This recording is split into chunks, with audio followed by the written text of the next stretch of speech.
안녕하세요. 김킴 변호사의 호변입니다. 네, 안녕하세요. 김킴 변호사의 김변입니다. 우리 감독님이 카메라를 위에서 우리를 내려 찍고 있을 땐 무슨 날이다? 컴퓨터를 켜고 방송하는 날이다. 컴퓨터를 활용하는 날이다. 얼짱 각도로. 얼짱 각도로. 하두리 스타일로.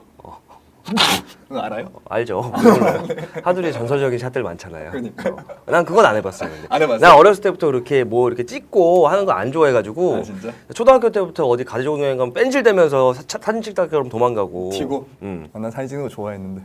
그래요? 역시 내추럴 본. 관종스? 저기 여배갑? 뭐였죠? MBTI 때 할 때 MBTI 때. FM 사회운동가. 사회운동가. 그거 다시 봐도 놀라워? 신박하더라고요. 너무 놀라워? 너무 똑같아가지고. 그럴 수 있죠. 예전에 저희가 역전 재판 한번 했는데 이제 그거는 아무래도 게임이고, 그러니까 물론 이제 우리나라와 일본의 사법 체계가 유사하고 재판 과정이랑 비슷할 테지만 게임이니까 현실과 완전히 다른 거였는데. 오늘은 정식으로 이제 대법원에서 만든 국민 양형 체험 프로그램이라는 프로그램이 있어요. 이게 아마 그 배심원 제도를 도입을 하고 나서 이제 국민들이 이런 거에서 어느 정도 뭐 배심원 분들도 해볼 수도 있고 일반 국민들한테 이렇게 재판이 진행되고 양형을 결정한다. 뭐 이런 걸 위해서 만든 프로그램인데 상당히 완성도가 높고 실제 재판과 동일하게 절차를 이렇게 만들었더라고요. 그래서 그걸 오늘 한번 해보려고 합니다. 가보시죠. 고고싱? 고고싱싱! 자, 네이버에 양형 체험 프로그램 이렇게 검색을 해보시면 초록창에 양형 체험 프로그램 하면 맨 위에 있습니다. 국민 양형 체험 프로그램. 당신이 판사입니다. 이걸 누르는 거겠죠? 뭐야, 시계 아니네. 아니었어. 밑에 내려. 이거요? 좀 더. 이걸 스크롤 한번 내려보시죠. 잠깐만요. 아까 스킵하기가 있었는데 다시 한번 해볼게요. 네. 뭔가 내놔 임마. 있네. 판결하라고 그냥. 정말 손이 많이 가는 스타일이에요. 나 이래서 안 되는 사이트들이 있었구나. 안 내려서. 그리지 않았냐? 판결하러 가보겠습니다. 영상 건너뛰기. 봐봐, 이거 하나 보죠. 실제 볼까요? 이거 서울중앙지방법원이네요. 네, 서관 동관 각 가운데 중간에 드라마에 보면은 이제 차를 타고 여기 많이 올라오는 곳이거든요. 근데 실제로는 형사 사건의 재판을 체험하게 될 텐데요. 사건의 본질을 파악하고 피고인에 대한 양형을 결정하는 중대한 일입니다. 여러 사람의 운명이 판사님의 판단에 달려 있다는 것을 명심하시고 저와 함께 체험을 시작해 보실까요? 목소리가 좋으시다. 이제 실제 판사님입니다. 당신이 그럴 판사- 수도 있죠. 이게 뭐 사담이지만 드라마의 중앙지방법원이 거의 제일 많이 나오거든요. 그렇죠. 근데 거기 보면 균변 얘기대로 거기가 건물이 이렇게 있는데 동관 서관 정면에서 보면 있는데 그 가운데 꼭 차를 타고 이렇게 언덕으로 올라가서 내려오죠. 그렇죠. 꼭 거기에 변호사나 의뢰인들이 차를 딱 타고 내려오는데 거긴 못 가면 됩니다. 거기는 법원 뭐 관계자, 법원장이나 그치. 뭐 고위 관계자들만 갈 수 그치. 있는 데고 실제로 거기로 가면은 저기 아저씨 나가요? 경위 아저씨 거기 그 법정 경위님들 다 총 차고 있거든요. 그 총찬 경위 아저씨가 거기 안 돼요. 이렇게 하는 됩니다. 아저씨 나가요? 혹시라도 법원에 가셨는데 거기 차 대시면 안 됩니다. 뭐 다른 주차장 입구가 있으니까 좀 알고 계시고요. 이것도 사담인데 제 예전에 형사소송법 강의 들을 때인가 아니면 형법 특별법 강의 들었을 때 그 강사님이 변호사님이었거든요. 근데 이제 공부 배울 때니까 뭐 도로교통법이나 교통사고 처리 특례법 배울 때 지금 횡단보도에 이 여자분이 누워 계시고 아마 이 차가 뭐 그런 상황 아니겠습니까? 그렇겠죠. 근데 만약에 다쳤는데 본인이 정신이 있다면 횡단보도 옆에서 만약에 무단횡단하다 하면 과실이 있잖아요. 그래서 배상이 줄어드니까 여기서 기어서라도 횡단보도 안에 가서 기절하라고 농담으로 여기서 다쳤는데 정신이 살아있고 움직일 수 있다면 기어서 횡단보도 안에 들어가서 기절하세요란 말이 신박하네. 이게 맞는 말씀이네. 그냥 들어도 그 말 일리 있는 말인데 그때 사실 수험생은 빡빡하잖아요. 근데 듣는데 그렇게 가끔 개그 쳐주시는 강사님도 있으면 가뭄의 담비야. 그래서 이런 말도 해줬어요. 우리가 횡단보도 이렇게 있으면 저기 건너오는 사람 여기 건너가는 사람 있잖아요. 항상 그리고 위험을 방지하기 위해서 횡단보도 오른쪽에 붙어서 횡단을 하라 그랬어요. 왜냐면 차가 이렇게 오니까. 가급적 횡단보도 왼쪽에 있으면 사고 위험이 아무래도 오른쪽에 있는 것보다 가까워지니까. 그래서 저는 습관적으로 항상 오른쪽에 붙어 있습니다. 붙어 있고 혹시 모를 이제 뭐 교통사고 있을 수 있으니까. 사실 제동거리가 좀 늘어났었을 그렇죠. 때 다칠 확률이 확실히 좀 줄어들고 피하기도 좀 편하니까. 한 2m만 해도 제동거리에서 굉장히 중요한 굉장히 거리거든요. 중요하지. 그래서 혹시라도 아무튼 이제 오른쪽으로 갔음에도 불구하고 그렇게 다쳤다. 근데 내 무단횡단했다. 그러면 어쨌든 몸이라도 한쪽 팔이라도 이렇게 걸쳐서 횡단보도에 이렇게 있어야 됩니다. 알았죠? 자, 가겠습니다. 갑니다. 왜 우리가 이걸 정했나? 미안합니다. 다시 할게요. 이전. 이전이. 컴퓨터를 굉장히 잘하시네요. 너가 못하는 거예요. 여기도 미안, 똑같은 실수를 반복했네. 내려야 되는데. 인간의 욕심은 끝이 없고 같은 실수를 반복한다. 나 이렇게 멍청하지. 나 지금 속으로 되게 화내고 있었거든. 프로그램 개떡같이 만들어놨네 이러면서 목 앞으로 가는 것도 없고 그랬는데. 가시죠. 사건이 6개가 있나 본데 균변이 한번 골라주세요. 도주치상이 있고요. 1번 도주치상이 있고요. 2번은 공무집행 방해. 공집방. 3번은 강제추행. 4번은 사기. 5번은 5번이죠. 살인. 네. 6번 같은 경우에는 절도. 제가 봤었을 때는 그 아까 강제추행 죄질이 굉장히 안 좋아 보이긴 하던데 물론 살인이 뭐 가장 죄질이 안 좋은 건 맞지만 강제추행 한번 가볼까요? 강제추행이요? 네. 핸드폰 케이스를 훔치다 적발된 미성년자를 공공한 상태로 이용해 강제추행한 사건. 샹노무 새끼네요. 이거 할까요? 지금 기본적으로 다 나쁜 사람입니다. 읽어드리겠습니다. 휴대폰 매장 30대 점장. 휴대폰 액세서리 절도 행위 빌미로 노예 계약을 운운하며 10대 여학생을 추행했다. 서울경찰서는 10일 이거 개인정보 보호 때문에 그냥 줄였나 앞에 거 어디 경찰서인지 감췄나 보다. 일부러 가상의 경찰서로 했네. 10일 휴대폰 매장의 점장 A씨가 10대 여학생 B양을 성희롱하고 추행한 혐의로 조사를 벌이고 있다. 경찰에 의하면 강남구 소재의 한 휴대폰 매장의 점장으로 근무하는 서울 강남경찰서겠네요. A씨는 7,000원 상당의 휴대폰 액세서리를 훔친 B양을 추궁하는 과정에서 B양을 매장 인근에 위치한 룸 형태의 식당으로 데려가 노예 계약서를 작성하게 하고 손과 얼굴을 만지면서 추행한 혐의를 받고 있다. 사건 이후 B양은 어머니에게 사실을 털어놓았으며 B양의 어머니는 사건 당일 저녁에 A씨를 경찰에 고소했다. 사건 조사 과정에서 A씨는 B양을 훈계하는 목적이었으며 추행의 의도, 고의죠, 없었다고 혐의를 부인하다가 나중에는 B양을 추행한 사실을 인정했다. 저 손과 얼굴을 만지면서 추행. 집요하게 정리충 한번 해도 됩니까? 네. 강남구 소대니까 강남경찰서가 관할이라고 하셨는데 수서경찰서가 관할일 수도 있죠. 강남구는 그렇네. 수서경찰서와 강남구가 우리가 보통 강남경찰서 쪽을 많이 가서 가니까. 그래서 오늘도 지적충 한마디 했습니다. 좋은 지적이에요. 맞아요. 난 당신을 지적하는 맛에 좋아? 그 맛에 유튜브 하는 거야? 야, 그러니까 조회수가 안 나오지 뭐. 가시죠. 더 열심히 지적하라는 더 열심히 지적하는 뜻인가? 그리고 이제 서울경찰서는 실제로 없고 서울지방경찰청이 있고요. 본청이 있고요. 그리고 이제 서울시가 25개 구인가요? 그래서 그렇죠. 강남구만 경찰서가 2개예요. 수서 강남.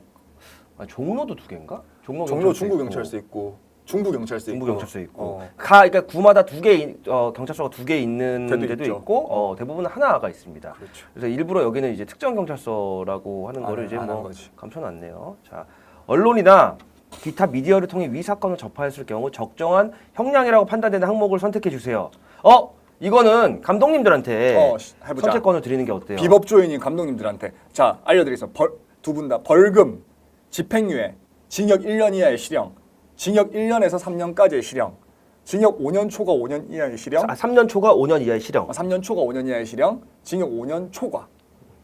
얼마 정도? 우리 여자 감독님 한 분 계시고 남자 감독님 한 분 계시니까 일단은 여자 감독님 생각부터 한번 들어볼까요? 제 생각인가요, 아니면 생각. 그냥 직감으로 언론에서 접했을 때 이 정도는 어느 정도 돼야 된다.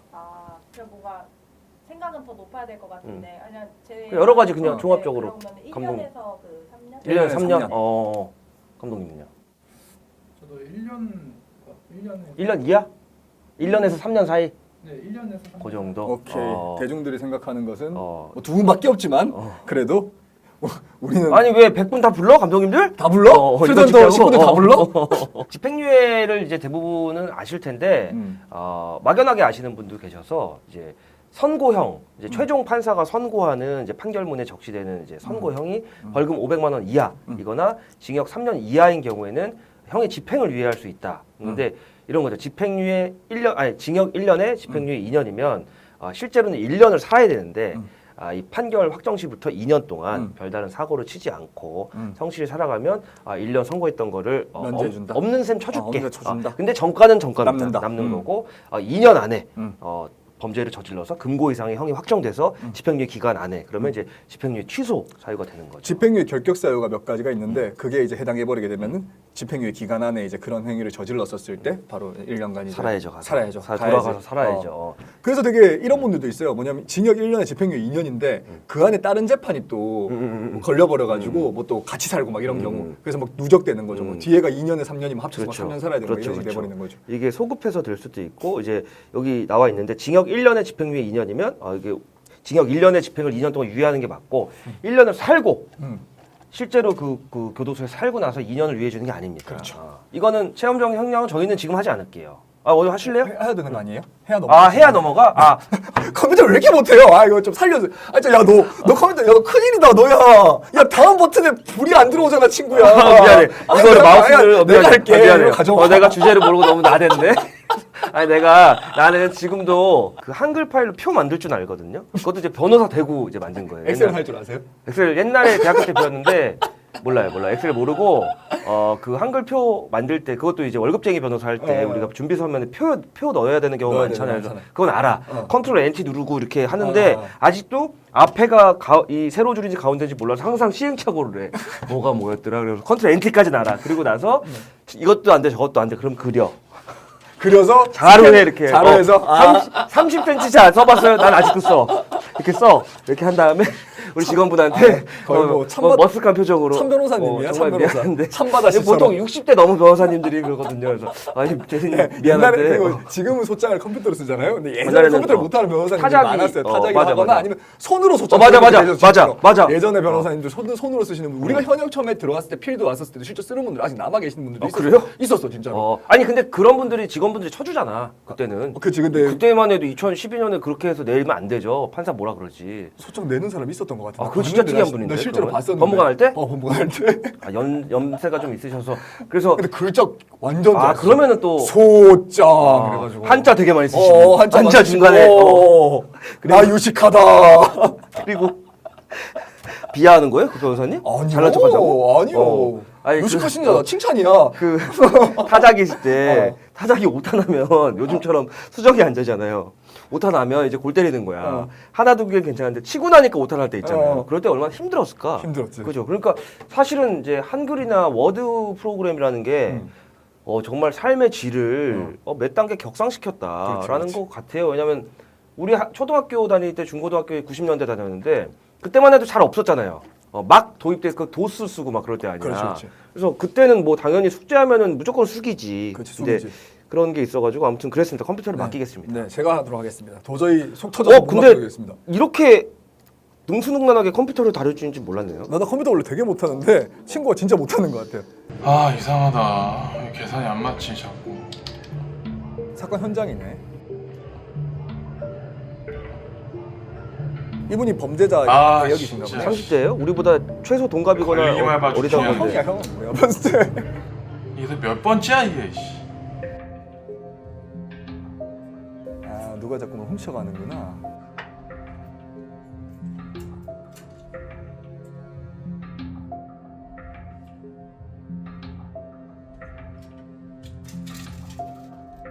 자. 잠깐만.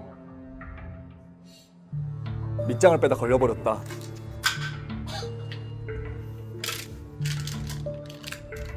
어쭈. 딱 걸렸어. 따라와. 너 이게 7천짜리 별거 아닌 것 같지? 근데 우리나라 법이 안 그래. 아주 저렴한 물건이라도 도둑질하면 50만 원을 갚아야 돼. 너 그거 갚을 능력 있어? 시간만 주시면 알바해서 볼 수 있을 것 같아요. 도둑말을 믿으라고? 안 돼. 저도 참견을 좀 하고 가겠습니다. 참견충이구만, 참견충입니다. 참견충. 참견충 1, 2. 난 지적충. 지적충 너 참견충. 참견충. 그래서 이 30대로 안 보이는 아저씨가 30대로 가는 이 아저씨가 이제 말했던 것처럼 거기서부터 잘못됐어. 그거부터 잘못됐어. 우리랑 동갑이거나 아무래도 8살에서 10살 형인데. 아니, 그래서 한약을 잘못 드셔서 어렸을 때 보약을 잘못 먹어서 그럴 수도 있죠. 나 어릴 때 보약 잘못 먹어서 되게 뚱뚱했었는데.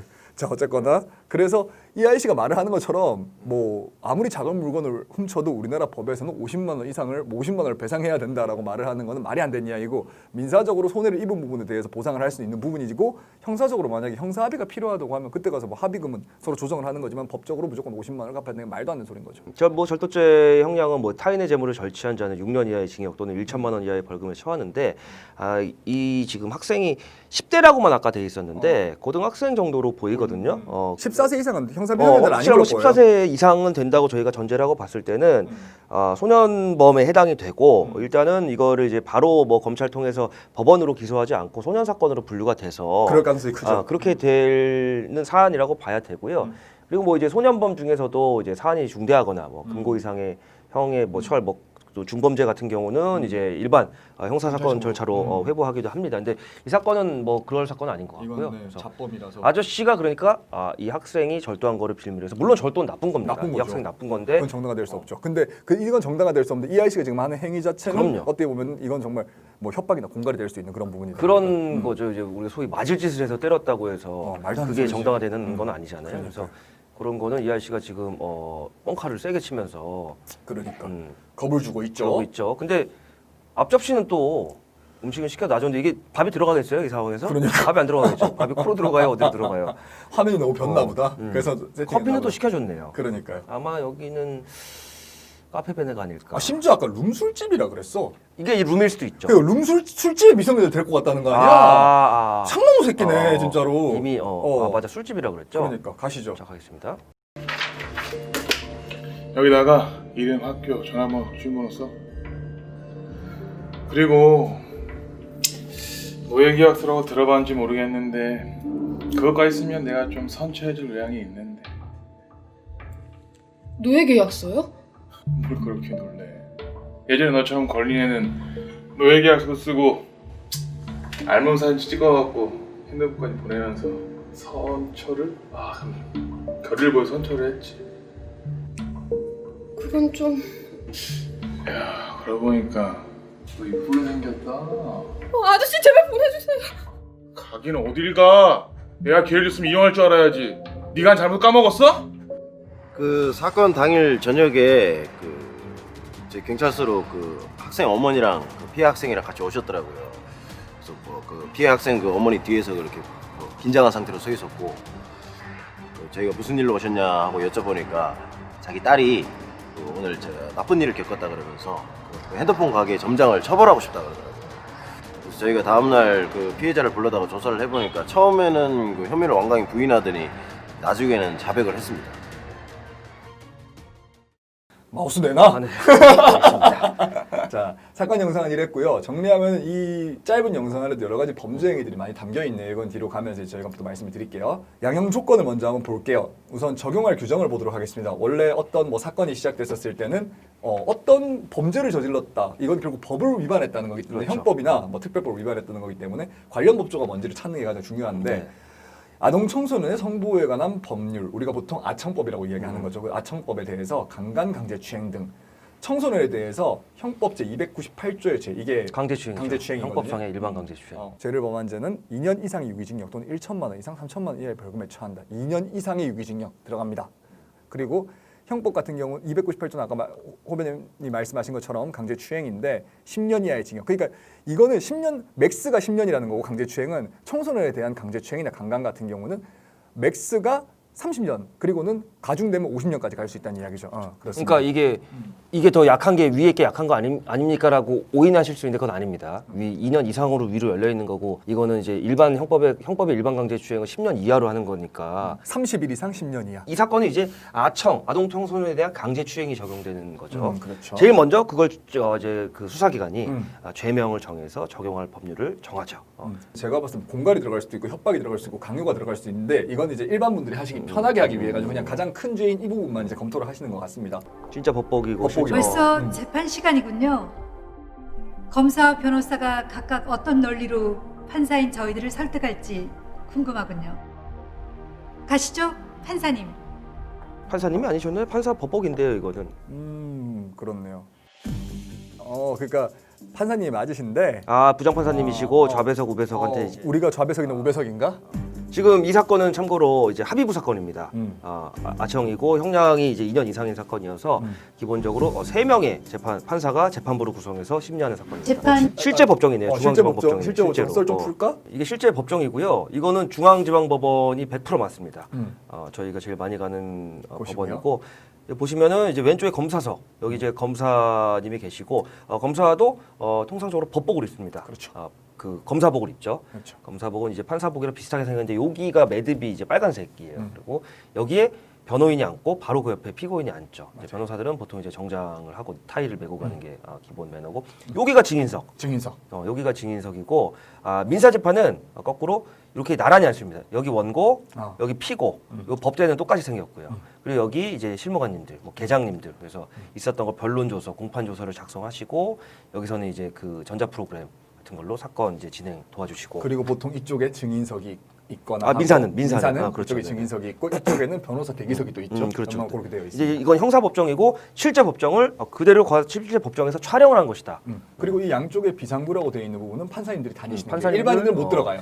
이 판사님들 전용 출입구고 이거 원래는 한 1년 전까지였나? 원래 검사 이렇게 보통이 아니라 항상 법원과 검찰청 같이 있습니다. 관할지방법원, 관할지방검찰청이 같이 있고 보통 정면에서 보면 오른쪽이 법원이고 왼쪽이 검찰이죠. 근데 반대로 돼 있는 데도 있더라고요. 내가 어딘지 기억이 안 나는데 거의 원래는 오른쪽이 법원, 왼쪽이 검찰 맞잖아. 그게 맞는데 반대로 돼 있는 게 어디 경기도 어디였는데 그 기억이 안 나는데 있는데 어쨌든 그건 중요한 게 아니고 있어서 이 검사님들이 재판을 하면 검찰청에서 법원으로 와야 되잖아요. 그래서 이 아무래도 좀 뭐 신변보호 문제도 있고 해서 원래 이 판사 전용 통로가 따로 있는데 검사들도 일로 들어왔어요.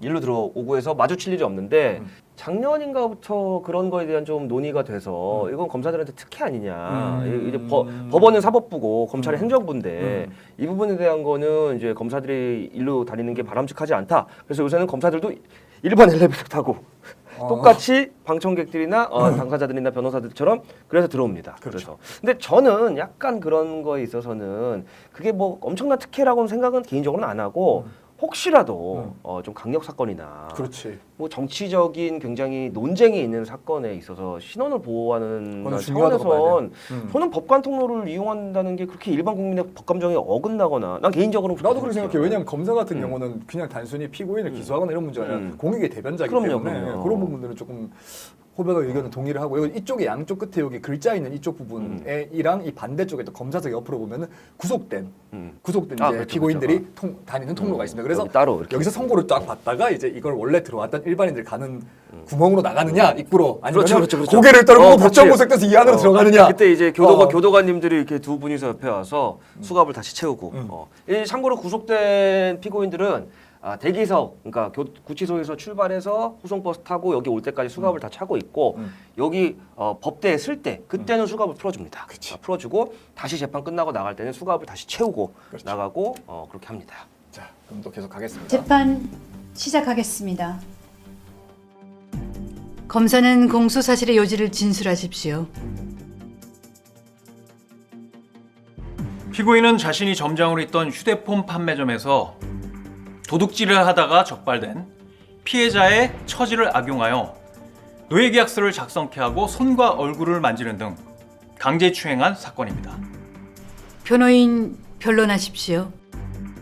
이거 조금 더 실제 재판 절차 오늘 이거 촬영 5시간 하겠는데요? 너무 할 게 많네요. 어차피 저희가 야경체험 프로그램 하는데 이 실제 검사님이 이렇게 공소장을 읽는 게 맞습니다. 공소장 일본주의라 그래서 지금 이 사건이 기소가 돼서 이제 법원 사건부 번호가 붙어서 온 건데 이 재판부가 처음에 볼 수 있는 건 공소장 그 한 장입니다. 딱 한 장. 왜냐하면 증거를 다 봐버리면 미리 사건에 대한 예단 편견을 가질 수 있기 때문에. 그래서 공소장 일본주의라는 게 있고 이 증거는 이 변호인과 피고인의 증거 동의 절차에 따라서 동의하는 증거는 이제 재판부가 볼 수 있고 부동의하는 증거가 진술조서다. 그러면은 누군가의 진술조서면 그 진술인을 부르죠.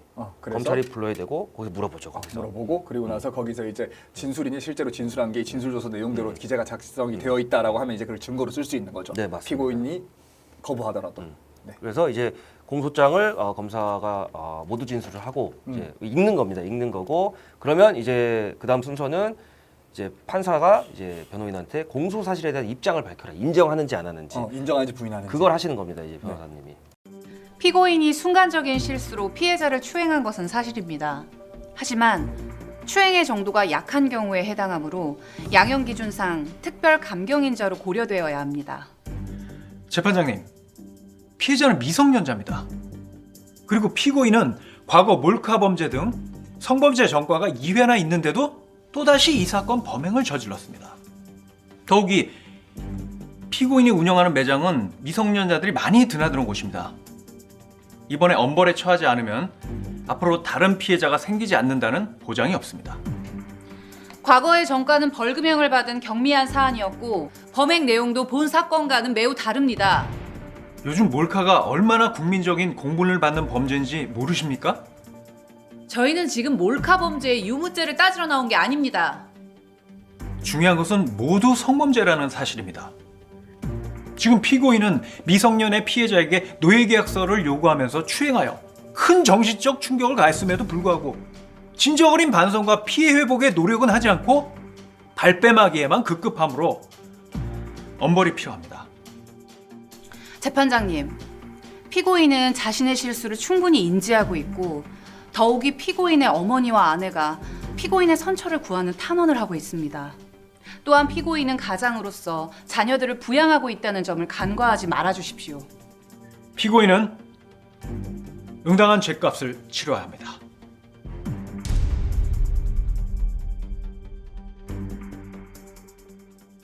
자, 이제 보셨고요. 검사 양형에 대한 최종 의견을 말씀하세요.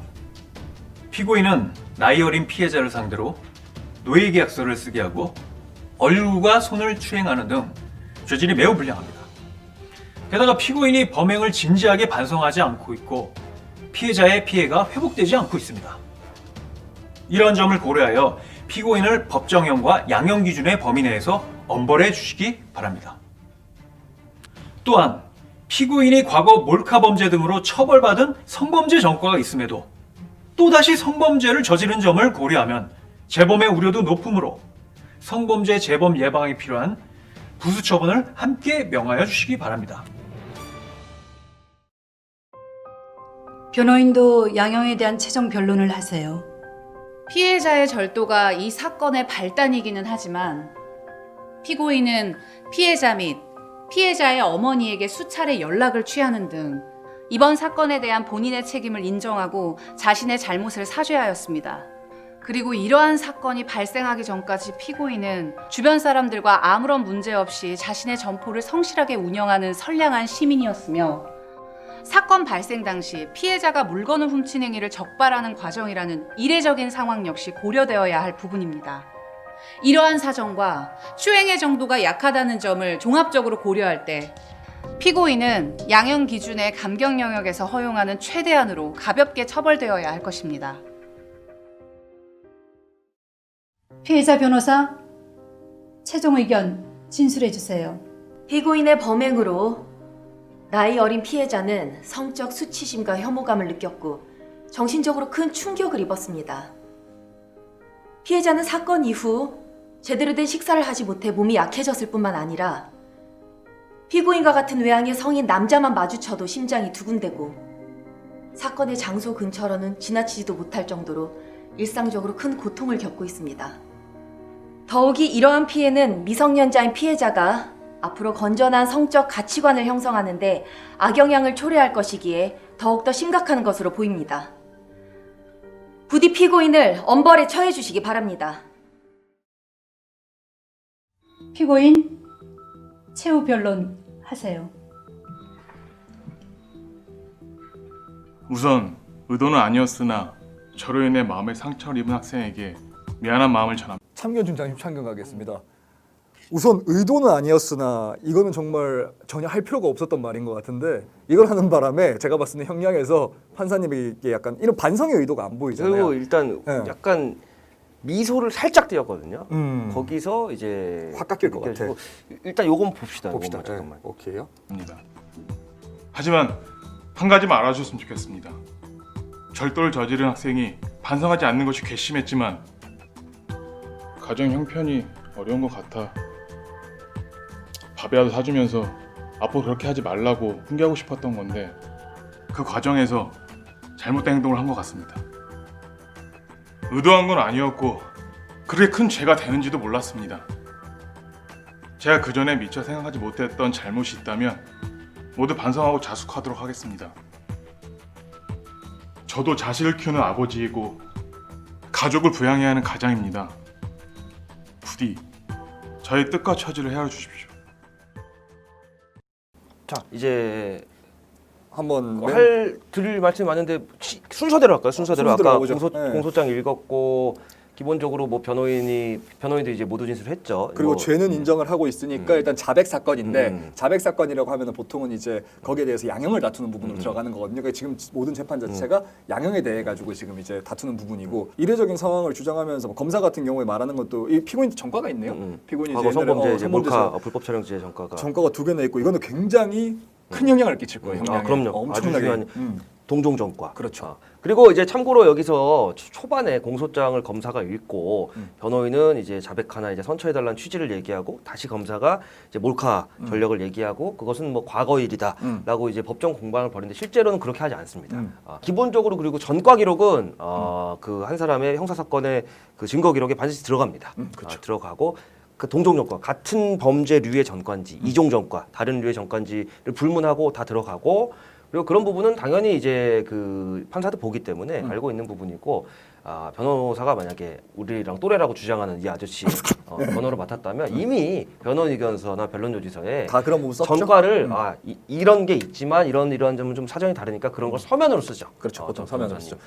우리나라 같은 경우는 이제 영미법 쪽이 아니기 때문에 우리 같은 경우는 뭔가 이렇게 구두로 많이 하는 경우는 없고 사실 변호사가 이야기를 하는 부분들 같은 경우는 뭐 절차의 진행이라던가 뭐 증거에 관한 뭐 법리적으로 뭐 채택이 될 수 있는지 여부 그다음 나중에 최후 변론 정도의 순으로 가는데 이거 같은 경우는 뭐 호변이 말을 했던 것처럼 서면으로 보통 말해야 될 부분들까지 다 좀 이렇게 구두로 하는 경향이 있는 것 같습니다. 그리고 말씀 그 구형도 실제랑 좀 다르겠죠. 구형도 실제로 다르죠. 이게 아마도 이 프로그램 체험하시는 분들이 어떤 편견을 갖지 말라고 원래는 무조건 구형은 성인에 대한 범죄 같은 경우는 뭐 길게 길이를 정해서 뭐 기간을 정해가지고 몇 년에서 몇 년까지를 선고해 주십시오 이렇게 가는 것이 아니라 무조건 예를 들어서 검사가 봤을 때 너는 뭐 징역 3년이 적당하겠다, 징역 5년이 적당하겠다, 또는 뭐 집행유예형이 적당하겠다면 뭐 징역 2년에 집행유예 3년 처해 주시기 바랍니다. 이런 식으로 이제 벌금 몇 백만 원 이렇게 딱 정확하게 정해놓고 구형을 하지 뭐 법이 정한 범위 안에서 뭐 처벌해 주시기 바랍니다. 이렇게 하면은 옷 벗으셔야 될 것 같은데.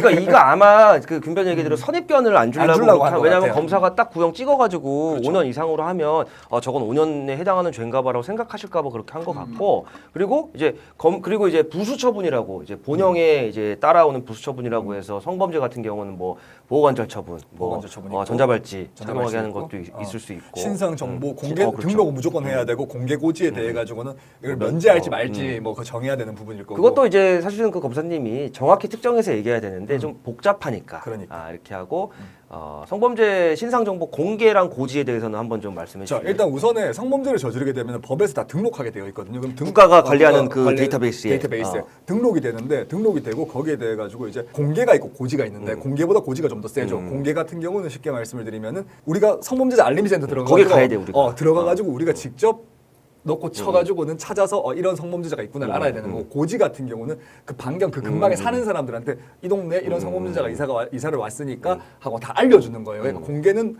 들어가서 볼 수 있는 거, 고지는 직접 집으로 우편물이 날아오는 거.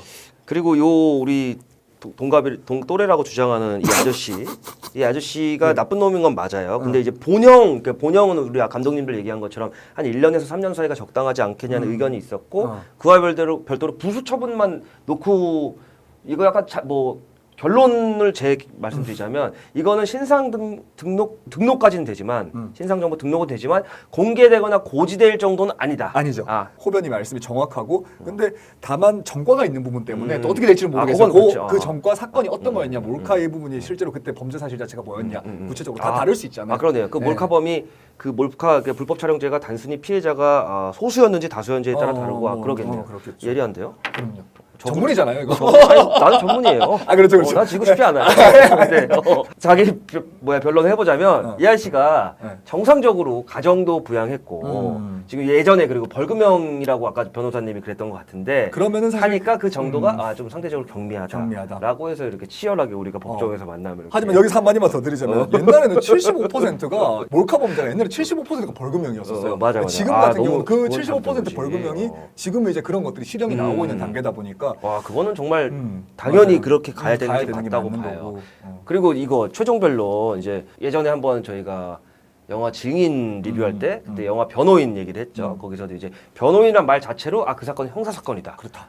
변호사라는 거는 이제 직책의 이름인 거고 어. 명함의 변호사 김상균입니다, 김원입니다 하는 변호하는 사람인 거죠. 결국. 아까 봤듯이 여기 피고인 변호인 써 있죠. 네. 피고인석 변호인석. 그래서 여기서는 변호인 누구 나오셨습니까? 그러면은 법무법인 태율의 김상균 변호사입니다. 그때 얘기하는 거고 판사도 변호인이라고 부릅니다. 그리고 민사 사건에선 소송 대리인이라고 부르죠. 그렇죠. 요 아저씨의 최종 변론 태도와 언행에 대해서 한번 말씀해 주세요. 제가 봤었을 때는 일단 만약에 저는 피해자 변호도 많이 하니까 저 같았었으면 이걸 만약 이 최종 변론에 대해서 나에게 참고 설명을 냈을 것 같아요. 피해자 변호사로서 참고 설명을 냈을 것 같은데 의도는 하지 않았으나 이 말 자체가 이미 잘못된 거예요. 의도는 하지 않았으나라는 것 자체 어쨌거나 추행을 했다는 건 사실이고 뭐 어린 여학생한테 노예계약서를 쓰게 하고 뭐 얼굴을 만지고 손을 만지고 그 추행의 정도가 심하지 않았다고 하더라도 이런 경우에는 뭐 의도는 하지 않았으나라는 거는 내 자체가 실수였다라는 걸 강조하는 건데 실수로 추행을 한다는 것 자체는 말이 안 되는 거죠. 그러니까 이건 변호사님이 사실 조금 더 코칭을 잘 했거나 실제로 반성을 좀 해가지고 말도 더럽게 안 듣나 봐 변호사 말도. 그래도 안 들을 것 같아. 말 안 듣게 생겼잖아. 빨지빨지하게 생겼잖아.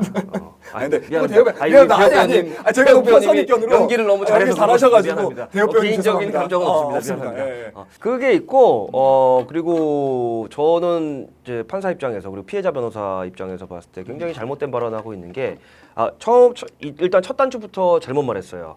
거기서 반성의 그 기미가 잘 안 보이는 것도 있고 그러면서 얘기를 하는 게 처음에는 달래면서 밥 한 끼 사주고 훈계할 생각이었으나 저도 모르게 잘못된 짓을 한 것 같고 그래서 얼굴과 손을 만지게 된 것 같습니다. 말 중에 미안한데 심지어 더 뻔뻔한 게 집이 어려운 것 같아서 밥 한 끼 정말 할 필요 없는 소리잖아. 제일 최악인 유체 이탈 화법이기 때문에 같습니다는 뭐 같습니다야. 내가 했으면 이래서 그랬습니다. 저래서 그랬을 때 내가 얘기를 해야지. 이런 거는 굉장히 좀 최종 변론하는 거에서는 바람직하지 않다. 어떤 죄든지 물론 이제 강제추행이라는 건 죄 자체는 나쁜 겁니다. 근데 강제추행에도 단계가 그 죄의 정도가 0부터 100까지 있다면 이거는 뭐 100에 해당하는 사건은 아니에요. 그렇죠. 똑같은 강제추행에서도 물론 강제추행 안에서 상대적으로 뭐랄까 죄책이 좀 낮은 정도의 범죄일 수는 있는데 그렇다고 하더라도 마치 내가 하지 않은 것처럼 했던 것 같습니다. 그런 거는 굉장히 잘못됐고 그리고 한 가정에 아이가 있는 뭐 부양 가족이 있는 거 얘기할 수 있어요. 할 수 있고 한데 약간 뻔뻔하다. 사실은 좋은 방법은 뻔뻔한 이야기는 피고인 변호사가 다 하는 거고 변호사가 다 해줘야지. 피고인 같은 경우는 그냥 무조건 잘못했습니다. 죄송합니다. 그다음 중간에 그것도 있었다. 피해자 어머니에게 수차례 전화를 하고 그러는데 사실 형사 사건 그 성범죄 사건에 피고인 같은 경우에는 피해자 변호사도 있잖아요. 맞아요. 직접 피해자한테 연락하면 안 돼요. 그렇게 되면 형량이 더 올라가고 들이 협박하는 걸로 보일 수 있기 때문에 맞아요. 그것도 주의해야 될 부분이죠. 그리고 이 피해자 변호사님 나오셨는데 이제 성범죄 같은 경우는 수사 단계부터 일반 이제 피고인이 국선 변호인을 선정할 수 있는 뭐 구속된 피고인은 100% 이제 필요적 국선 변호 사건이어서 있고 뭐 경제적으로 어렵거나 뭐 70세 이상이시거나 한 분들은 국선 변호인 선임이 됐는데 피해자는 이제 반드시 본인이 요구하거나 특히 미성년자면 국가에서 이제 지원해서 등록받은 피해자 변호사님들이 성범죄 피해자 거기서 이제 피해자를 이제 보호하고 재판 과정에서 뭐 특히 뭐 합의 문제나 이런 처벌을 요하는 부분에 있어서 역할을 하시고 최종 변론 때는 나오시기도 하고 안 나오시기도 합니다. 그렇죠. 선생님들 나오시기도 하고 안 나오시기도 하고. 그리고 김 변호사님 말씀하신 대로 이제 피해자랑 직접 연락했다고 하는데 이거는 아마 그 처음에 범죄 단계부터 그때 피해자 연락처를 받고 해서 연락처를 알게 됐기 때문에 직접 연락해 볼 수는 있는데 김 변호사 말씀대로 국선 변호인 피해자 국선 변호인이 선임돼 있거나 피해자 변호사가 있으면 그쪽으로 연락을 그게 하는 게 사실은 맞고 왜냐하면 그 피해자 입장에서 2차 가해고 3차 가해일 수 있고요. 만약에 연락처를 모르는 피해자가 있어요. 피고인이 도저히 용서를 구하고 합의를 하고 싶어도 연락처를 모르면 법원에 재판부에다가 인적사항 제공 신청을 합니다. 그렇죠. 그럼 재판부가 피해자한테 연락을 해서 의사를 물어봅니다. 이렇게 합의를 하고 싶지 않은데 연락처를 알려드려도 될까요? 그래서 거절을 하면 어쩔 수 없습니다. 공탁도 못 해요. 이게 법이 바뀌어가지고 원래 공탁이란 거는 이제 합의를 하고 싶은데 합의가 안 돼. 합의금 이제 피해자가 요구하는 건 1,000만 원이야. 근데 내가 현실적으로 마련할 수 있는 거는 500만 원이야. 그러면은 직접 수령을 안 하기 때문에 공탁소에 맡기는 거죠. 그 법원 공탁소에 맡기는데 그걸 하려면 이름이랑 주민등록번호, 주소 정확히 이제 초본상에 그걸 정확히 알아야 돼요. 그런데 그거를 만약에 피해자가 거부하면 방법이 없습니다. 알 수 있는 방법이 없어요. 그런 게 있습니다. 거기까지 와서 약간 실제 재판과 유사한 부분 그리고 약간 차이 나는 부분 좀 말씀드렸어요. 자 지금까지는 이제 법정에서 공방이었죠. 진행 공방을 받고 이제 양형 심리로 가야죠. 네. 그리고 보통 이제 마지막 이제 그 공판이 이제 종결되고 나면은 선고까지는 보통 2주에서 한 달 정도 그렇죠. 잡죠. 네. 그 가운데서 이제 뭐 판사님이 이제 마음의 결정을 하시는 걸 거고. 자, 양형 심리 들어갑니다. 판사에게 보낸 탄원서를 또 확인하는 절차가 있네. 신고자가 탄원서를 했어. 피해자의 어머니겠지. 처벌 탄원서구나. 탄원서. 이거는. 존경하는 재판장님, 저는 강제추행 피해를 입은 아이의 엄마입니다. 사건이 있었던 날 밤 퇴근을 하고 집에 돌아와 보니 평상시 명랑하던 아이가 기운이 없고 제 눈치를 보는 게 느껴졌습니다. 계속 캐물었더니 아이는 낮에 그런 일을 겪었다고 저에게 미안하다고 말하며 눈물을 쏟았습니다. 가난하게 키운 것도 미안한데 그런 일까지 겪게 하니 저는 하늘이 무너지는 심정이었습니다. 입에 담기도 싫은 말들로 가해자가 아이를 궁지에 몰아넣었을 것을 생각하면 지금도 심장이 뛰고 잠을 이룰 수가 없습니다. 7,000원짜리 휴대폰 케이스를 훔쳤다고 노예계약서를 쓰라니요. 만약 아이가 순진한 마음에 응했다면 아이는 지금쯤 그 사람의 손바닥 위에서 더 끔찍한 일들을 당했을 텐데 저는 상상도 하고 싶지 않습니다. 지금도 아이는 남자 어른을 어려워합니다. 어렸을 때 이런 일을 겪은 아이들이 흔히 보이는 증상이라고 하더군요. 그런데 가해자는 자기가 한 일이 별일 아닌 듯이 말하는 것을 보고 기가 찼습니다. 이게 어떻게 별일이 아닐 수가 있습니까? 재판장님, 부디 가해자가 자신이 한 짓이 얼마나 나쁜 짓이었는지를 알도록 벌여주십시오. 못난 어미가 이렇게 부탁을 드립니다. 있었고 이런 이 가해자를 또 볼까요? 가해자의 아내가 탄원서 사진 일부러 이렇게 찍으셨나 보다. 되게 좀 못되게 찍으셨는데 탄원서. 존경하는 재판장님, 저는 이 사건 가해자로 지목된 사람의 아내입니다. 저희 남편은 저와 결혼 이후 가족을 위해서 이제 7살, 5살이 된 아이들을 위해 열심히 일해온 가장이었습니다. 그 휴대폰 매장에서도 직원으로 일하다가 점장까지 된 케이스여서 다른 직원들이 부러워하고 닮고 싶어하는 사람입니다. 그런 저희 남편이 고소를 당하게 되다니 저희 가족은 지금 큰 충격에 휩싸여 있습니다.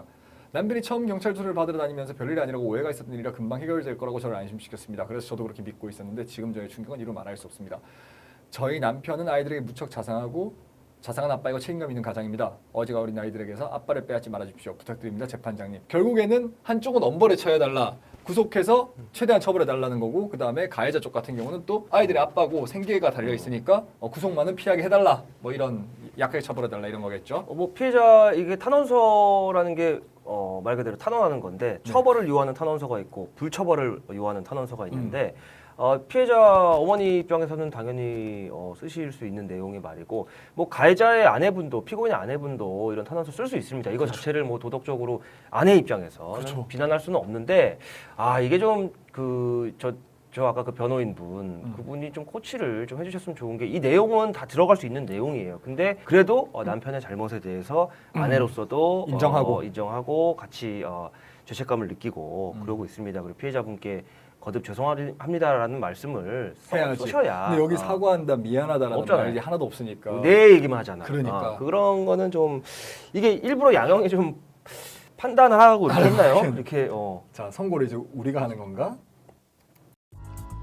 이제 결정을 내릴 때가 되었습니다. 사건의 본질과 양형 기준에 대해 충분히 파악하셨나요? 여러분이 어떤 판결을 내리실지 궁금합니다. 저와 함께 고민해 보시죠.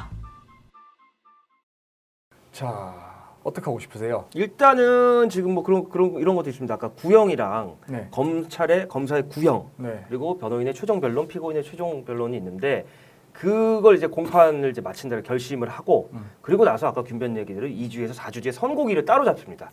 보통 이제 재판을 받아보실 일이 거의 없기 때문에 재판 마지막 날 선고를 하는지 아닌데 그거는 이제 별도로 하고요. 이제 그런 날인 거죠 이제. 그렇죠. 그리고 여기서 봤었을 때 이게 딱 나와 있는 건데 이 위에 딱 표현이 딱 나와 있는 피고인의 인생을 뒤바뀔 수 있는 중요한 결정이다. 이게 사실 판사님들 가운데서 이런 거 되게 많죠. 사람을 구속시킨 날 술 많이 드시는 판사님들 많아요. 맞아요. 이게 되게 부담이 되거든요. 한 사람을 어찌 됐건지 간에 그 사람의 신체를 구속해가지고 그리고는 또 어떤 실형이라는 건 정말로 큰 형이니까 그 사람의 인생을 정말 뒤바꿀 수 있는 거다 보니까 판사님들이 늘 이렇게 매번 결정을 하실 때마다 고민과 숙고를 하시고 그리고 또 그 결과에 대해서 인간적으로 아파도 하시고 그렇다고 합니다. 어려워요. 사실 일반 이제 법관들이 일반 국민 법감정과 일치하지 않는 간혹 뭐 저희도 법조인으로서 이해할 수 없는 판결이 뭐 간혹 있습니다만 대부분의 판사님들은 정말 각자의 역할에서 정말 이렇게 균변이 얘기하신 고충 이건 뭐 사실 남의 인생을 결정하는 거 굉장히 엄숙하고 무거운 책임감이죠. 그래서 잠깐만요. 밑에를 보면 이제 아까 이제 2년 이상의 유기징역 또는 1천만 원 이상 3천만 원 이하 벌금에 처한다. 균변 먼저. 저는 2년은 보내야 될 것 같아요. 저는 2년을 왜 2년을 보내야 된다고 생각을 하냐면은 참 쉬운 일은 아닌데 일단 성범죄 전과 2개를 받고요. 성범죄 전과 2개를 받고 그 다음에 아까 말했던 것처럼 만약 이게 사실 얘 행태 자체가 N번방 조주빈이랑 다를 바가 없어요. 이 사람의 그렇게 발단돼서 나아갈 수 있는 그렇잖아요. 성향이 있는 사람이죠. 그러다 보니까 어떻게 보면은 장기적인 이제 이 사람의 교정이라던가 교화라던가 또는 이제 재범 자체를 이렇게 막는 거 그걸 봤었을 때는 한 2년 정도는 갔다 와야 되지 않나 라는 게 제 생각이에요. 쉽지는 뭐 사실 3년도 생각을 해봤는데 그러기에는 조금 그럴 것 같고 어쨌거나 뭐 아주 악한 결과까지 나가지는 않았으니까 한 2년 정도로 가는 게 어떨까라고 생각이 드네요. 아, 저도 어렵네요. 어렵죠. 이게. 쉽지가 않죠. 항상 우리가 변호사 입장에서 네. 뭐 피고인의 변호인이면 피고인을 최대한 선처해 달라거나 무죄를 다투거나 하는 입장이어서 무죄면 제일 좋은 거고. 그렇죠. 피고인 입장에서 무죄를 다투는 사건이 있어요. 분명히 그렇죠, 그렇죠. 그런 게 있고 자백은 하고 다 인정하지만 이제 선처를 바라는 양형을 다투는 사건이 있고 또 우리가 피해자 변호사일 때는 당연히 최대한 엄중한 처벌을 내려달라고 하는 것까지가 항상 변호사로서의 그렇죠. 우리가 9년 동안 해왔던 역할인데 와 이거 양형 체험 프로그램도 되게 와닿네요. 이게 저기 아까 균변이 얘기한 피고인의 인생을 결정할 수 있으니 또 거꾸로 얘기하면 피해자의 인생을 결정할 수 있는 그렇죠. 문제입니다. 하는데 저는 지금 이거 되게 감정이입되네요. 이 감정이입되죠. 그죠? 쉽지 저는 않죠.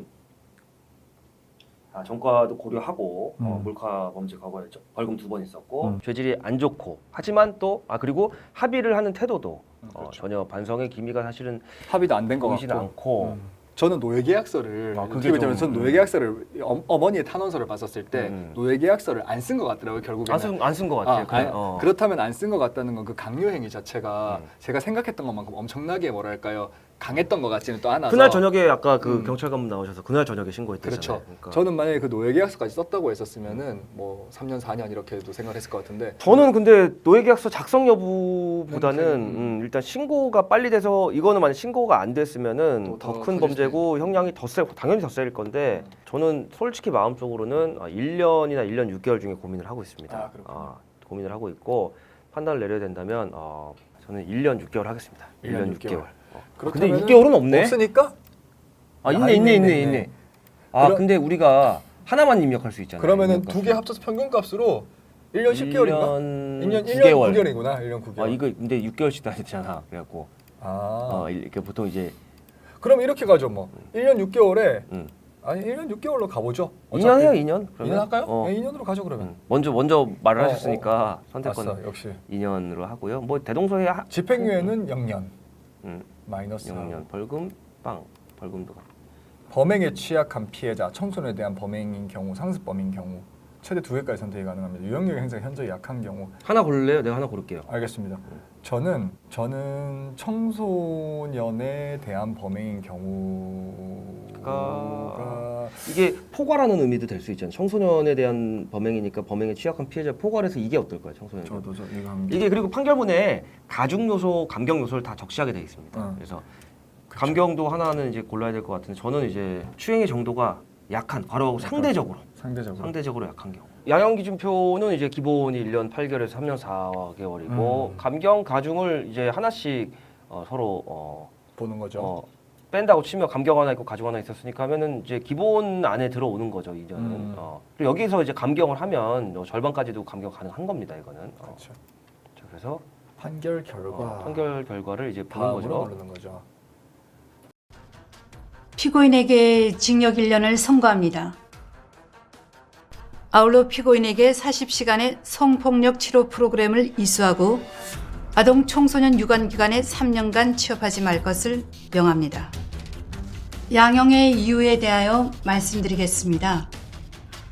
피고인이 피해자에게 가한 추행의 정도가 중하지 아니하였던 점 등은 피고인에게 유리한 양형 요소입니다. 그러나 이 범행으로 인하여 청소년인 피해자가 입었을 성적 수치심과 충격은 상당히 컸을 것이고 앞으로 건전한 성적 가치관 형성에 지장을 초래할 것으로 보여 죄질이 가볍지 않습니다. 과거 성범죄로 처벌받은 전력이 2회나 있는 점도 피고인에게 불리한 양형 요소입니다. 이 사건은 추행의 정도가 약한 경우라는 특별 감경 인자가 있어 청소년 강제 추행자의 양형 기준상 감경 영역에 해당하고 그 권고 형량은 징역 1년에서 2년 사이입니다. 이와 같은 사정에 피고인의 연령, 가정 환경, 가족관계 등 여러 정상을 함께 참작하고 그 밖에 이 사건 변론에 나타난 모든 양형 조건을 고려하여 주문과 같이 형을 정하였습니다. 다음으로 부수 처분을 부과하겠습니다.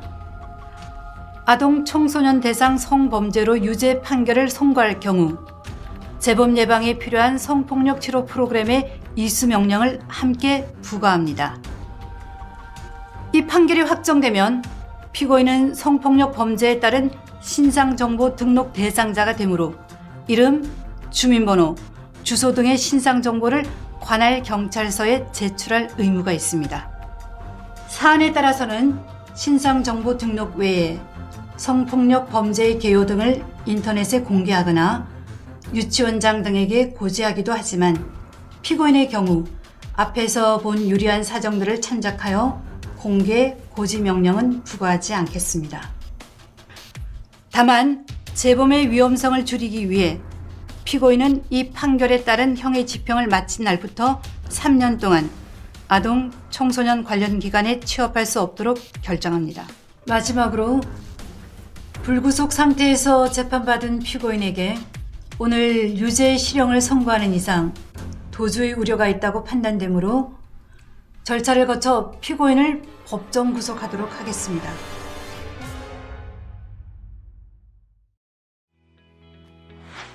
성범죄자에게 형벌 외에도 재범 방지와 사회 방위를 위해 불이익한 처분을 부과할 수 있도록 법률로 규정되어 있는데 이러한 처분을 성범죄 부수 처분이라고 합니다. 그러면 어떤 것이 있는지 하나씩 알아보도록 하겠습니다. 수강명령, 이수명령. 성범죄로 유죄 판결을 받은 경우 전문기관에서 성에 대한 건전한 이해를 위한 교육 또는 성폭력 치료 프로그램을 수행하게 됩니다. 신상정보 등록. 성범죄로 유죄 판결이 확정된 사람은 신상정보 등록 대상자가 됩니다. 이름, 주민번호, 주소 등 세부적인 신상정보를 관할 경찰서에 제출하여야 합니다. 이와 함께 매년 사진 촬영도 하여야 합니다. 공개 고지 명령. 또한 성범죄자의 이름, 나이, 주소, 키와 몸무게, 사진, 전과 등이 인터넷 등에 공개되거나 유치원장 등에게 고지될 수 있습니다. 취업 제한 명령. 성범죄자는 일정 기간 동안 아동, 청소년과 접촉할 기회가 있는 유치원, 청소년 활동시설 등에 취업하는 것이 제한됩니다. 위치 추적 전자장치 부착 명령. 특정 범죄를 저지르고 재범의 위험성이 있는 사람들에게는 위치 추적 전자장치가 신체에 부착될 수도 있으며 이 경우 주거 이전, 국내 여행 또는 출국 시에는 반드시 보호관찰관의 허가를 받아야 합니다. 성충동 약물치료 명령. 성폭력 범죄를 저지른 성도착증 환자로서 재범의 위험성이 있는 사람은 의사의 진단과 처방에 의하여 약물 투여 및 심리치료 등의 방법으로 도착적인 성 기능을 일정 기간 동안 약화하는 치료를 받아야 합니다. 성범죄자의 재범 예방과 잠재적 피해자 보호를 위한 부수 처분을 통해 국민들이 마음 놓고 생활할 수 있는 사회가 될 수 있기를 희망합니다. 감사합니다. 지금 우리 설명해 주신 분께서 한 게 실무에서 실제 있는 부수 처분이고 딱 하나 실무에서는 잘 쓰이지 않은 게 마지막에 얘기하는 성중독 약물치료 명령. 그거는 이제 재범의 우려성이 높고 한 뭐 정말 그 우리가 이름도 담기 싫은 그런 악랄한 범죄자들한테는 내려야죠 하는데 일반적인 뭐 한 재범 3범 정도까지는 너무 기본권을 그거는 침해한다고 보니까. 근데 저는 실무에서 제가 성범죄 사건을 저도 많이 하고 후배도 많이 하지만 저는 이건 실제로 본 적은 없어요. 저도 아직 없어요. 제가 저도 피해자 없어요. 사건을 할 때 이걸 뭐 가해자한테 이 명령이 내려가는 걸 제가 실제로 본 적은 없습니다. 근데 이제 김변 말대로 기본권을 제한해서 사실 뭐 이게 뭐 위헌의 소지가 있는 이런 것까지는 저는 아니라고 생각을 하고 재판부의 판단에 따라서는 그런 것도 할 수 있다. 근데 아무래도 이제 사람의 몸에 약물을 투여해야 되는 걸 명령하는 거니까 부담감을 느끼죠. 그게 절차도 사실은 좀 어렵고 그렇죠. 그런 부분이 있어서 있다는 걸 말씀드렸고요. 여기서 이제 그 양형 통계를 보기 전에 이제 1심 판결 선고 기일이잖아요. 이제 지금까지는 불구속 상태로 재판을 받았는데 요 정도 사안의 강제추행이면 사실 사전 구속을 거의 안 하고 하겠죠. 보통 그렇죠. 통상적으로. 통상적으로. 왜냐하면 아까 판사님이 얘기한 그 특별 감경인자도 있고 그렇죠. 일단은 뭐 경찰서에서 뭐 자기 어쨌든 뭐 중간에 자백은 했으니까. 자백했고 그래서 하는데 이제 여기서 구속이 된 가장 큰 포인트는 피해자의 용서를 받지 못했다. 그리고 그런 부분이죠. 그래서 보통 1년을 이제 실형을 선고를 하면서 법정 구속을 안 시키기도 합니다. 맞아요. 항소심 가서 한 번 더 합의의 기회를 주거나 하는데 이건 당연히 피고인 입장에서는 징역 1년 실형이 나왔으니까 무조건 항소하겠죠. 항소하면 이제는 구속은 되는 거고 이분은 이제 바로 여기서 구치소로 가는 겁니다. 여기서 옆에 대기하고 있던 중앙지방법원이니까 관할 구치소는 서울구치소겠죠. 거기 가서 이제 바로 수감이 되는 거고 합의는 이제 피고인의 아내를 통해서 진행을 하겠죠. 보통 뭐 구치 실형 1년이라는 게 사실은 되게 짧다고 지은 죄에 비해서 굉장히 짧다고 생각하시는 분들도 계시는데 구치소 안에 들어가 보면은 구치소는 일단 기본적으로 굉장히 방 크기가 되게 작아요. 맞아요. 근데 사람들이 이렇게 누워서 잘 때 보면은 다 일렬로 자지를 못하고 일렬로 자고 위에도 사람이 자고 밑에도 사람이 자고 막 그렇게 잘 정도로 되게 좁고 환경이 굉장히 좋지가 않아요. 열악하다 보니까 사실 범죄를 처음엔 이런 사람들도 있어요. 뭐 처음에 의뢰인들 가운데서 저도 뭐 의뢰인들 가운데서 처음에는 되게 당당하게 나는 구속되더라도 별 걱정 없을 것 같은데 했다가 그랬다가 구속되고 나가지고 미칠라 그러시는 분들이 있단 말이에요. 그렇기 때문에 이거 같은 경우는 어찌됐건 간에 뭐 작은 형은 아닙니다. 그렇지만 우리가 심리적으로 봐서 양형 통계를 보면 아마 이거보다 훨씬 더 대중들은 세게 했을 것 같아. 그래서 아까 저희가 고민했던 그 정도 기본 권고형의 범위 안에서 이렇게 판결이 나왔고 물론 이제 판사님마다 조금 다르게 할 수 있습니다. 이거는. 그렇죠. 어떤 판사님은 뭐 1년 6개월을 선고할 수도 있는 거고 한데 일단은 피고인이 항소했을 때 유일하게 집행유예나 벌금으로 감경받을 수 있는 사유는 이제 사정 변경이 생겨야 되는데 합의죠. 하나밖에 없죠. 합의죠. 사실은 합의죠. 합의고, 합의하고 용서. 용서죠. 그리고 검찰은 구형을 아까 정확하게 안 했는데 검찰이 항소할 수도 있습니다. 검찰도 마찬가지로 양형이 너무 낮다. 그래서 항소할 수도 있는데 양쪽 검찰과 피고인이 다 항소해도 항소심에서는 합의라는 요소가 변동이 발생하지 않는 이상은 양쪽의 항소를 다 기각할 거예요. 큰 이변이 그럴 가능성이 크죠. 그리고 보통 그렇습니다. 더 해주실 말씀 없어요? 일단은 검사 같은 경우에는 검찰에서는 구형한 거에 절반 미치면은 기계적으로 무조건 항소를 합니다. 그리고는 뭐 국민적 공분이 큰 사건 같은 경우는 실제로 저번에 우리가 그때 도와드렸던 그 친부 성폭행 사건 있잖아요. 그 30년 구형했는데 25년 나왔는데 검사 항소했거든요. 그렇게 그런 거 사회적으로 되게 공분이 크고 이제 그런 거 같은 경우는 또 하는 경우도 있고요. 그렇습니다. 다음 양형 통계 한번 볼게요. 수고하셨습니다. 이제 재판이 끝났군요. 이 사건은 수년 전에 실제로 일어났던 사건이었습니다. 당시 재판부는 이 사건을 배심원과 함께 국민참여재판으로 진행하여 징역 1년의 실형과 재범 방지를 위한 부수 처분을 선고하였습니다. 어떤 기준으로 양형이 결정되었는지 이제 아시겠죠? 여러분이 직접 판사가 되어 재판에 참여해보니 어떠셨나요? 짧은 시간이었지만 재판 과정과 양형 기준을 이해하는 데 도움이 되셨길 바랍니다. 이제 여러분도 판사입니다. 전체 체험자 수. 전체 체험자 10,000명이고 체험 전 있고 실제 선택한 거죠. 1년 초과 3년 이하가 가장 많네요. 그러니까 일반 국민의 법 감정이라는 게 사실은 어떨 때는 부정적인 의미로 쓰이지만 또 어떤 경우에는 굉장히 그것이 합리적이고 그렇죠. 그것이 말 그대로 사회 평균치의 그렇죠. 생각이다라고 생각이 들고 이제 자 아무튼지 만족. 좀 매우 만족 저도 드리고 매우 싶어요. 만족. 괜찮습니다. 진짜 매우 만족 드리고 싶어요. 평점 의견 보내죠. 이거를 의견을 균변 하나 나 하나 쓰죠. 그러죠. 자, 끝났군요. 이제 이렇게 해서 사건이 어떻게 진행되는지, 재판이 어떻게 진행되는지 좀 가상 시뮬레이션으로 돌려봤지만 좀 입체적이고 진짜 잘 좀 만든 이해가 프로그램. 좀 되시지 않았을까요? 재판을 경험하지 않은 시청자분들은? 사실 법정 같은 것도 실제 법정이고 아마 저 연기하시는 분들도 제가 봤을 때 실제 판사님들 같은데 그걸 모르겠어요. 근데 왠지 낯이 익어요. 저는 처음 보는데요. 그래, 난 낯이 익어. 그래서 약간 봤었을 때 전 연기자분 같던데. 연기자분 같나? 아, 이렇게 시선 처리나 딕션이나 이런 게 그런가? 중간중간에 그럴 것 같아요. 어쨌거나 참 잘 만든 프로그램이고 그다음에 많은 분들이 재판에 대해서 조금 간접 경험을 해보실 수 있는 좋은 기회가 아니었나 싶습니다. 참 아무튼지 저희가 한 번도 영상으로 보여드리면서 설명을 해드린 적이 없는데 실제 이렇게 영상이 있으니까 되게 입체감 있고 좋네요. 이 재판과 관련이 없는 거지만 좀 디테일한 부분들도 설명드릴 수 있어서 저희도 되게 뜻깊고 의미 깊었던 시간인 것 같아요. 소회가 어떠십니까? 다음에 양형위원회에서 저희 댓글을 본다면 킴킴을 모델로 써주시는 건 어떤지 괜찮을 것 같아요. 정중하게 한번 요청드려봅니다. 양형위원회 관계자 여러분들 저희의 큰 야망 9년차 변호사들 킴킴 변호사의 김호인 변호사, 김상균 변호사라고 합니다. 그래서 이렇게 소중한 프로그램 만들어주셔서 저희가 시청자분들과 소통하고 컨텐츠를 찍는데 도움을 주셔서 감사의 말씀 드리겠고요. 다음번에 양형위원회에 광고 모델이 필요하거나 더욱더 홍보가 필요하시다면 언제든 저희 문은 열려있기 때문에 써주십시오. 트레저 헌터로 연락 주시면 소중한 제안 흔쾌히 받아들여서 단가도 좀 조절해드리고 저희가 언제든지 달려가겠습니다. 나는 무상으로 할 생각도 있어요. 저는 없습니다. 무상. 제거 몰아주세요. 혼자서 할 수 있겠어요?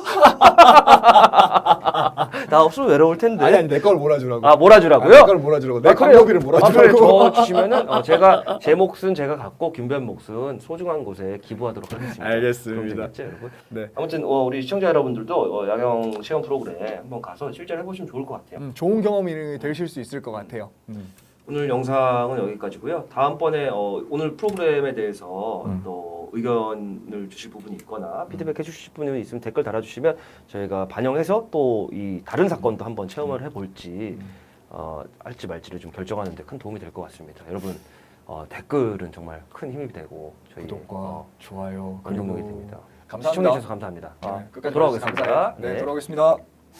Rent a car you can't afford. Put on a song that we both know. Let your hair out in the wind.